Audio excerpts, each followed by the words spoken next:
Est-ce que vous savez réellement ce que vos clients achètent quand ils font appel à vous? Pas ce que vous leur proposez, mais ce qu'ils achètent vraiment. Je vais vous parler d'un mec qui s'appelle Clayton Christensen. Il a passé toute sa carrière à étudier cette question et ses découvertes ont surpris les meilleures équipes marketing au monde. Exemple de ce qu'il a fait.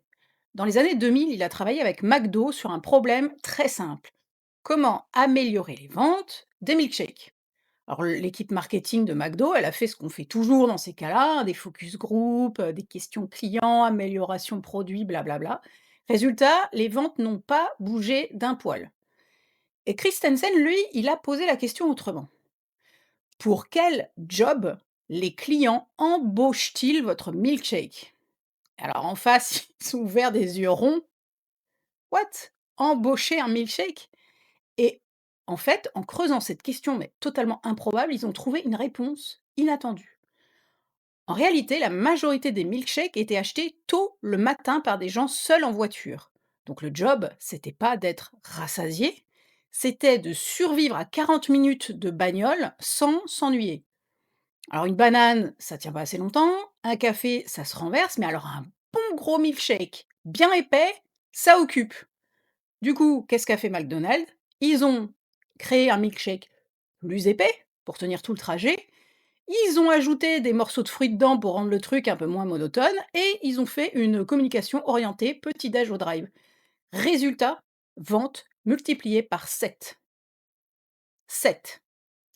Ce mécanisme-là, Christensen, il l'a appelé le jobs to be done. Et quand je l'ai appliqué aux offres de conseils et de formation, j'ai vu quelque chose que la plupart des dirigeants ne voient pas sur leur propre activité. Si je vous demande ce que vend votre entreprise, vous allez probablement me décrire votre expertise, votre méthodologie, peut-être vos résultats, etc. Des éléments que vous avez construits sur des années de travail, des éléments totalement réels et totalement légitimes. Mais vous allez avoir tort sur l'essentiel, parce que c'est pas ça que vos clients achètent. Vos clients, ils n'achètent pas une méthodologie, ils n'achètent pas du conseil stratégique ou de la formation en tant que telle. Non, ils embauchent votre entreprise pour accomplir un job précis. Et ce job, eh ben, il est presque toujours différent de ce que vous pitchez dans votre offre. Prenons un exemple concret. Imaginons un directeur des opérations qui mandate un cabinet de conseil en organisation. Eh ben, il ne cherche pas une mission d'optimisation des processus sur 6 mois. Non, il cherche à enfin lancer la foutue réorganisation que son DG lui demande depuis 8 mois. Il cherche à faire ça sans prendre de risques politiques dans son comité de direction et il cherche un vocabulaire, une méthode, une légitimité externe qui vont lui permettre de défendre sa recommandation en interne. Et ça, c'est 3 jobs différents. Le fonctionnel, le social et l'émotionnel. Et je parie qu'aucun des 3 n'apparaît dans votre plaquette commerciale. En vrai, tant que vous positionnez votre offre sur ce que vous faites, vous restez sur un terrain où n'importe quel concurrent peut prétendre faire la même chose. Copier, coller. La comparaison, au final, se fait sur le nombre de jours, le TJM, les références sectorielles, la seniorité, et vous devenez une commodité. Et au final, quand vous perdez une vente, vous savez même pas vraiment pourquoi. Ce que Christensen a montré, c'est que les clients, ils vont pas arbitrer entre des produits ou des services. Ils arbitrent entre des solutions à un job qu'ils doivent faire. Et quand vous savez pas quel est le vrai job, vous construisez une offre complètement générique. Et une offre générique, par définition, elle est substituable. En revanche, quand vous savez précisément pour quel job vos clients vous embauchent, il y a 3 choses qui changent dans la structure même de votre offre. La première, c'est le nom et le périmètre de votre offre.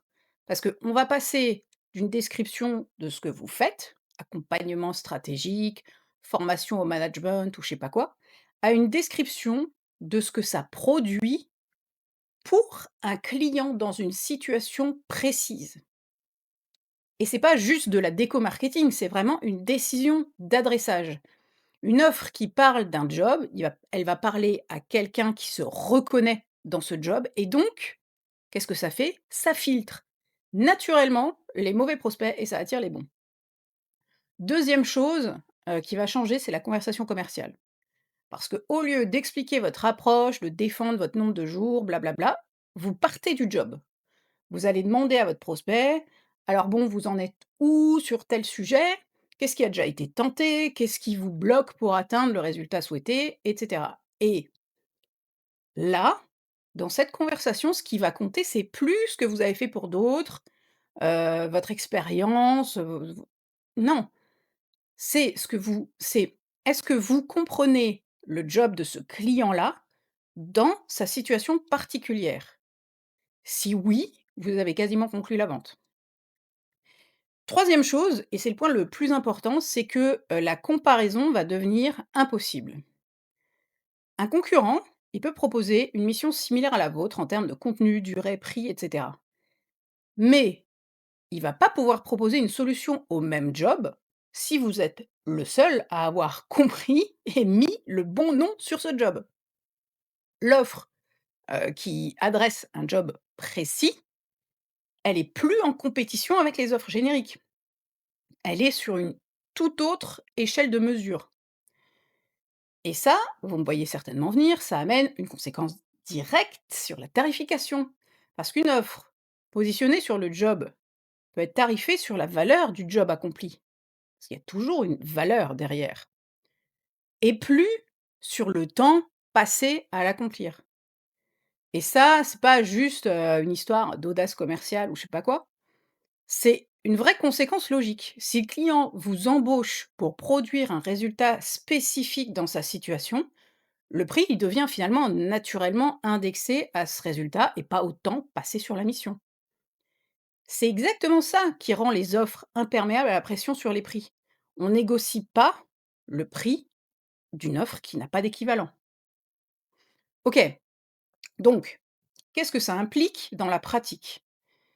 La plupart des dirigeants que je rencontre savent très bien ce qu'ils font. Ils maîtrisent leur sujet depuis 20 ou 30 ans.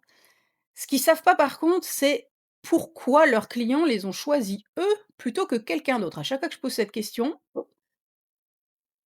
«Ah, on est sympa, on répond vite aux mails», voilà, des choses comme ça. On est expérimenté. Je vous propose de tenter une expérience. Interrogez vos 5 meilleurs clients sur le job réel pour lequel ils vous ont engagé. Vous allez voir, les réponses vont vous surprendre.